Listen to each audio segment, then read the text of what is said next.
Bonjour à tous, aujourd'hui on va se retrouver pour une nouvelle vidéo qui concernera cette fois-ci le cauchemar des reines. Donc ce cauchemar, je vous le rappelle, il nous est montré dans l'épisode 1 de la saison 1. Donc je vais d'abord vous resituer un peu le contexte. On se situe donc justement juste après le tout premier générique de SNK, juste après le titre qui est À toi qui vis 2000 ans plus tard, et juste après, on nous montre un cauchemar qu'Eren est en train de faire alors qu'il est endormi au pied d'un arbre.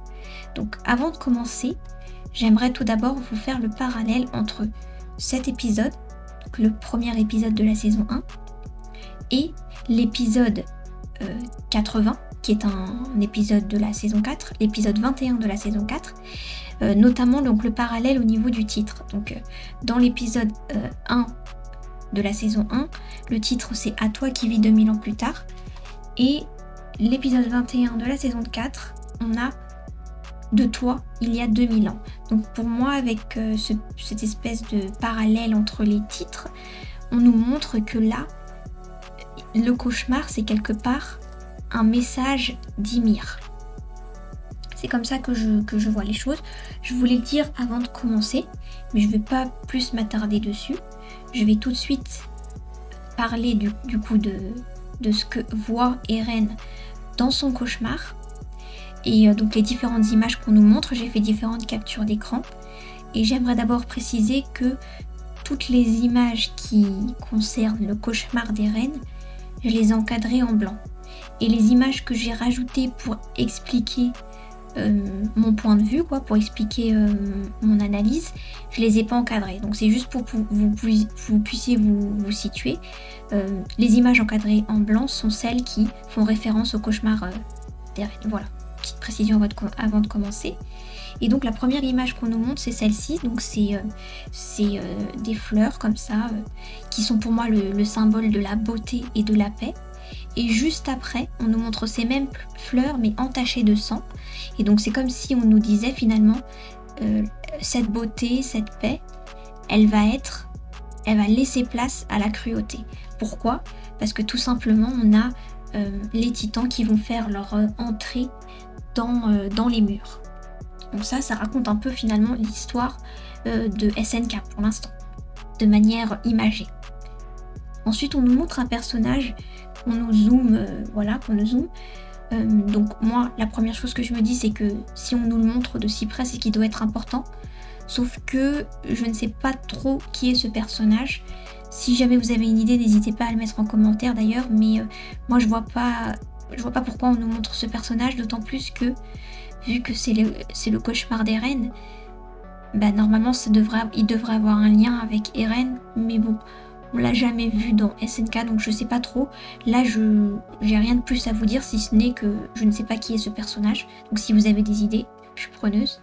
Donc je ne vais pas rester plus longtemps dessus. Ce personnage se fait, je suppose, attaquer par un titan.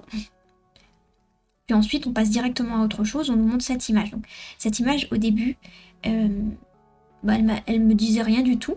Et puis après, en faisant le diaporama, je me suis dit, mais ça me fait penser à quelque chose, ce moulin.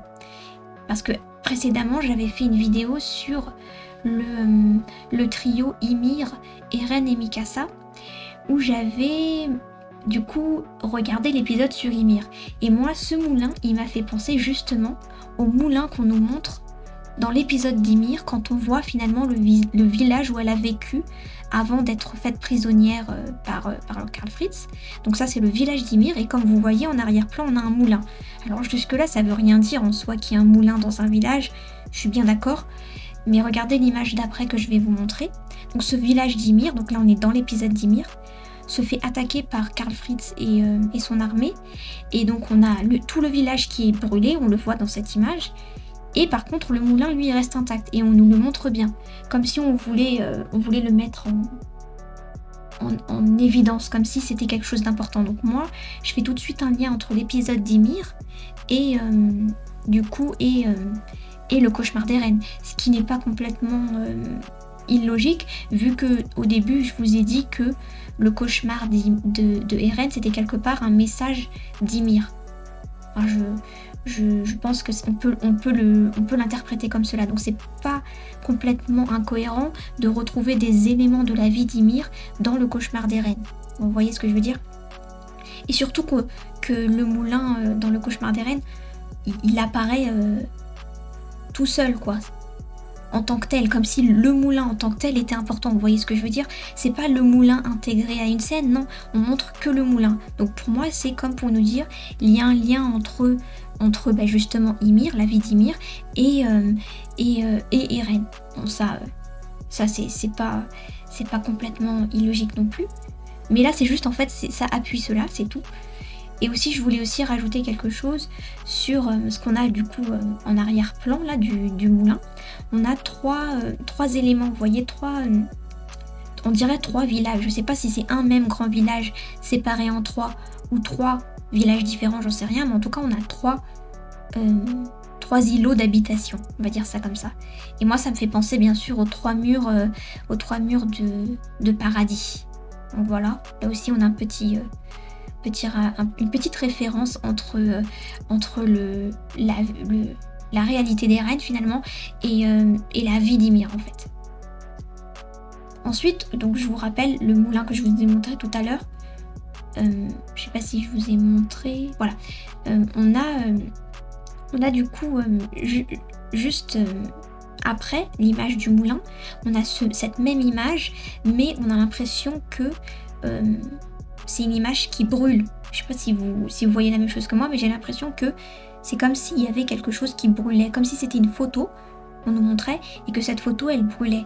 Et ben moi ça me fait tout de suite penser à la scène que je vous ai montrée là il y a 2 secondes, qui est celle-ci. Ça me fait tout de suite penser à ça, le village qui brûle, comme si ça faisait référence, en fait ce moulin il faisait référence à cette scène. C'était un parallèle comme ça entre les deux. Ensuite, on continue sur le cauchemar des reines. On a aussi, juste après, parce que bien sûr je vous mets les images dans l'ordre, juste après on a 4 titans qui apparaissent, mais on a l'impression qu'ils apparaissent de nulle part. Il n'y a même pas vous voyez la transformation là avec la foudre quand les titans se transforment, il n'y a même pas ça, ils apparaissent vraiment de nulle part. Ce qui est un peu bizarre, et ce qui est encore plus bizarre, c'est qu'on a exactement la même chose dans le générique d'Ymir. Alors là, je fais référence au générique d'Ymir. Vous voyez le générique un peu bizarre où on retrace l'histoire d'Ymir. Et donc dans ce générique, il y a exactement la même chose. C'est-à-dire on a une étendue là, de désert ou je sais pas ce que c'est. Et tout d'un coup, surgit de nulle part, on a 4 titans comme ça qui apparaissent à partir de rien en fait. Il y a cette sensation dans les 2 cas, que ce soit dans le cauchemar des reines ou dans le générique d'Ymir, on a l'impression que ces titans, ils apparaissent de nulle part. Donc là, je trouve ça bizarre que dans les 2 cas, déjà, les titans apparaissent de nulle part, et en plus, on est 4 titans dans les 2 cas. Là encore, ça appuie le fait qu'il y a un lien évident entre Ymir et Eren. Vous voyez, c'est pour ça qu'au tout début, je vous ai fait le parallèle avec l'épisode 80, qui se situe dans la saison 4. C'était justement parce que dans le cauchemar des reines, on a des références à Ymir en fait, qui appuient encore plus le lien entre Ymir et Eren, puisque Ymir, elle a existé avant Eren. Donc là, voilà, c'est tout ce que je voulais dire. Je trouvais ça bizarre. Pourquoi 4 en fait? Est-ce que 4 est un chiffre symbolique? Ou c'est juste, on en a mis 4 dans le cauchemar des reines et on en a mis 4 dans le générique d'Ymir, juste pour faire le lien entre les deux? Je sais pas. Mais en tout cas, c'est intéressant de voir que non seulement on a le même nombre de titans, et on a le même effet de titans qui apparaissent à partir de rien. Regardez, je vous invite à regarder le générique d'Ymir, et même le cauchemar des reines, et vous allez voir qu'ils apparaissent de nulle part. Ensuite, on a un personnage qui, moi, me fait penser à Erwin. Donc je pense que Erwin doit avoir une certaine importance pour Eren. Donc du coup, j'ai mis des points d'interrogation parce que je suis pas sûre à 100%, mais ça me fait penser à Erwin. Je sais pas ce que vous pensez, mais dites-moi en commentaire. Là, j'ai rien de plus à dire. Ensuite, on a cette image. Alors, cette image, c'est celle que je préfère avec celle du moulin. Parce que j'ai énormément de choses à dire sur cette image. Donc au début, la première chose que je me suis dit, c'est quoi ça? Qu'est-ce que ça fout dans la tête d'Eren en fait, cette image? Et après, à force de regarder, je me suis dit, mais ça me fait vraiment penser à quelque chose, cette statue-là, avec une tête en moins et un bras en moins. Je me suis dit, Ça me fait penser à quelque chose. J'ai réfléchi, et après ça m'a fait tilt dans la tête. Alors je sais pas si je vais trop loin, mais en tout cas ça marche très bien comme raisonnement. Je vais vous montrer, je vais vous expliquer mon raisonnement bien sûr. Donc moi, à quoi ça m'a fait penser?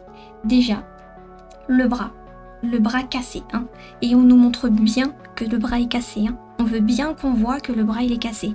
Sinon, on l'aurait caché ou je sais pas, on aurait fait en sorte que ça se voit pas, mais là ça se voit bien. Et à quoi ça m'a fait penser, moi? Ça m'a fait penser à cette scène qui est, je vous rappelle, la scène où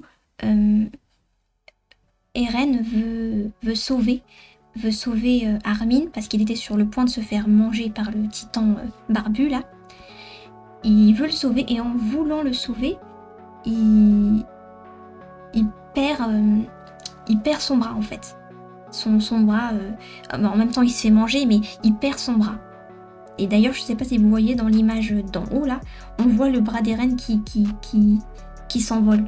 Je sais pas si vous le voyez, il a perdu son bras. En fait, je pense que si je me souviens bien, parce que j'ai pas revu l'épisode, Armin il a essayé d'attraper la main d'Eren, et après le titan barbu il a mordu et du coup la main d'Eren elle s'est cassée quoi, elle s'est arrachée. Et donc du coup voilà, tout ça pour dire que ça m'a fait penser à cette scène. Donc déjà c'est bizarre. Ensuite la tête, vous voyez, il manque la tête aussi à la statue, et moi ça m'a fait penser à cette autre scène où cette fois-ci on a Eren qui perd sa tête parce que Gabi lui tire dessus. Vous voyez, Gabi elle est en tout petit à droite sur l'image. Et donc du coup, ça m'a fait penser à ça. Donc je me suis dit, tiens, c'est marrant. Ils ont symbolisé Eren quelque part. À travers cette statue, ils ont symbolisé Eren. Et alors ce que je voulais dire, c'est que, en plus de ça, ces deux scènes-là que je vous ai montrées, c'est pas n'importe quelle scène. La première scène du haut, c'est la première fois où Eren se transforme en titan assaillant. Il se transforme en titan assaillant en se mordant la main parce qu'il était littéralement en train de mourir dans l'estomac du titan barbu là, et il a eu un souvenir de son père qui lui aussi s'est mordu la main pour se transformer quand il était détenteur du titan assaillant. Et donc du coup c'est grâce à ce souvenir de son père qu'il a eu l'intuition de se mordre la main, et il s'est transformé et du coup il a survécu. Voilà. Et donc du coup la deuxième image fait référence à la première fois où Eren s'est transformé en titan, mais cette fois-ci originel. Parce que je vous rappelle que quand Eren a perdu sa tête, ensuite sa tête elle a atterri sur la main de son frère, et puis tout l'épisode où il va dans le passé, tout ça dure qu'une seconde. Dans la réalité des autres personnages, ce qui s'est passé c'est quoi? C'est la tête d'Eren qui touche la main de Sig, et directement après Eren se transforme en originel. C'est ça ce qui se passe dans la temporalité des personnages, on est bien d'accord. Et donc du coup la deuxième image symbolise la première fois où Eren se transforme en titan originel. Autre chose aussi, ces deux événements là sont des événements importants aussi, dans ces deux cas Eren a failli mourir. Je sais pas si vous vous souvenez, mais dans la saison 1, au moment où Eren se fait manger par le titan barbu, même nous les spectateurs, on croit qu'il va mourir, même si on n'y croit pas trop qu'il va mourir puisque c'est un personnage principal, mais je veux dire, là il a eu chaud quoi, Eren, dans les deux cas, que ce soit à cause du titan barbu ou à cause de Gabi, dans les deux cas il a vraiment failli mourir. Ça s'est joué à peu finalement qu'il ait survécu. Et donc c'est pour ça que je trouve que c'est encore plus important en fait, parce que le fait qu'on ait la statue qui est pas sa tête et qui est pas son bras, c'est encore plus révélateur, puisque ça fait référence à des événements clés de la vie d'Eren. Donc du coup c'est pas n'importe quoi. Donc pour résumer, si je résume, ici on a une statue tout simplement qui représente Eren. Voilà, tout ça pour dire ça, ce qui n'est pas illogique, puisque je vous rappelle que c'est un cauchemar d'Eren, ce qui explique que Eren apparaisse dans ce cauchemar.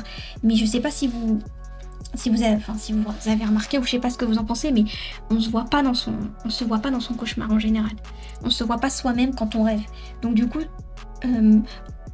au lieu de nous montrer Eren, on va dire tel quel quoi, avec son vrai corps, on nous le montre mais de manière symbolique.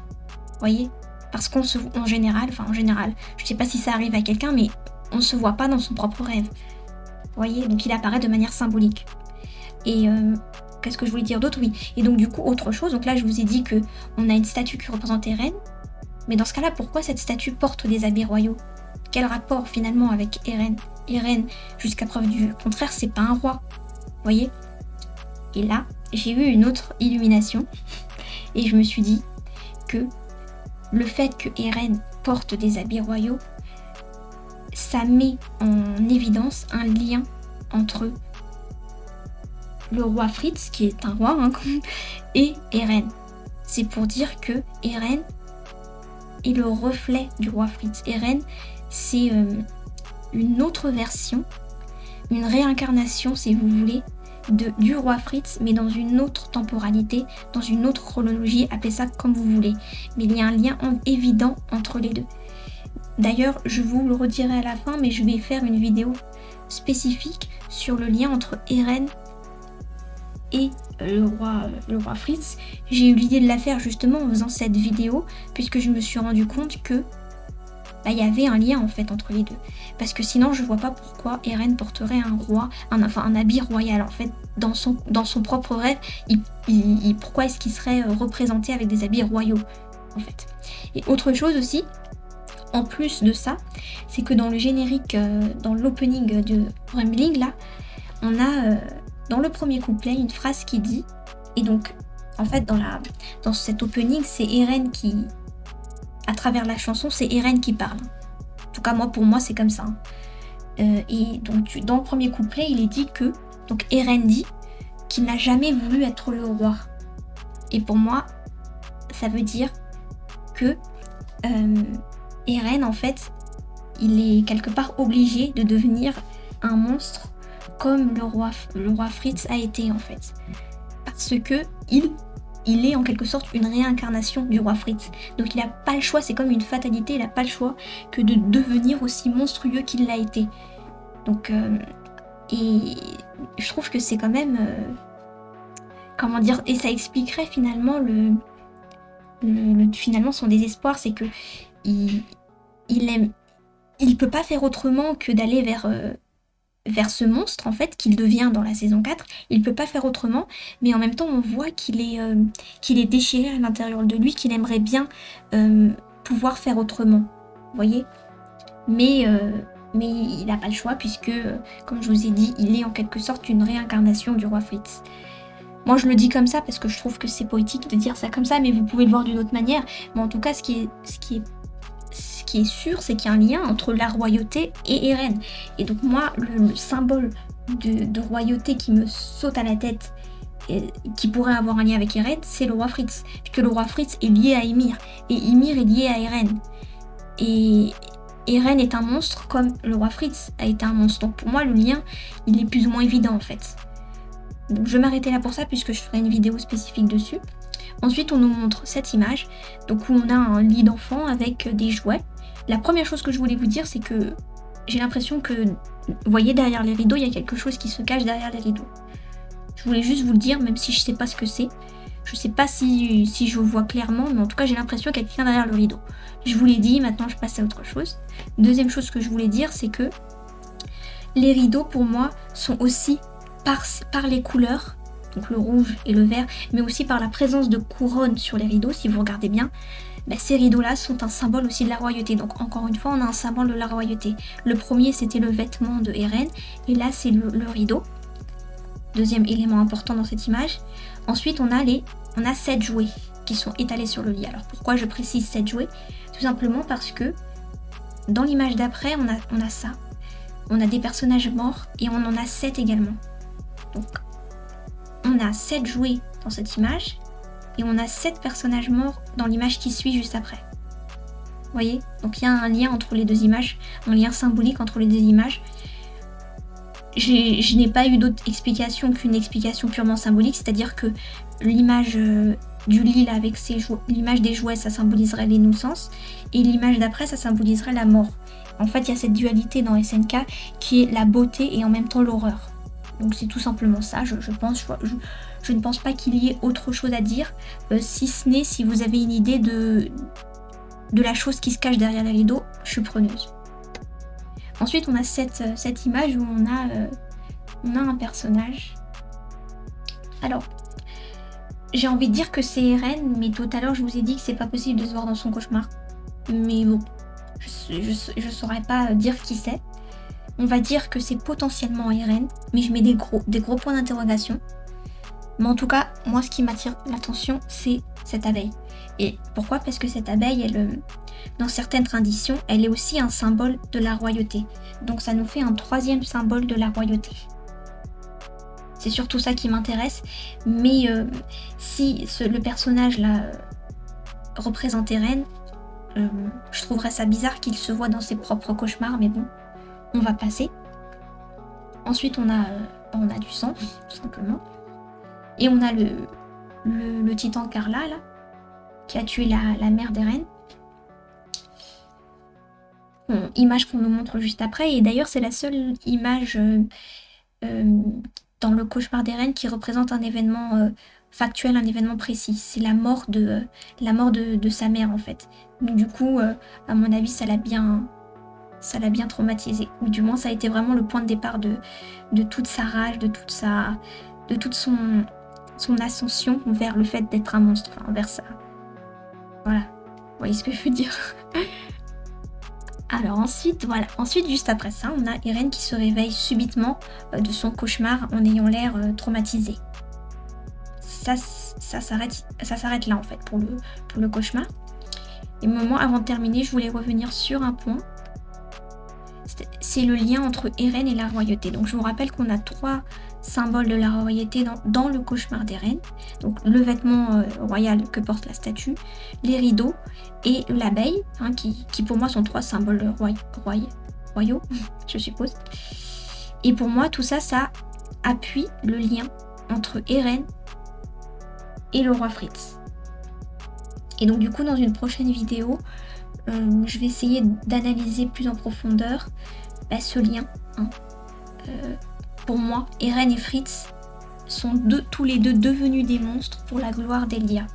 Et donc du coup, je vais essayer de creuser un peu le sujet et vous en parler dans une prochaine vidéo. Voilà, je vais m'arrêter là pour cette vidéo. Je vous dis à bientôt pour une prochaine analyse.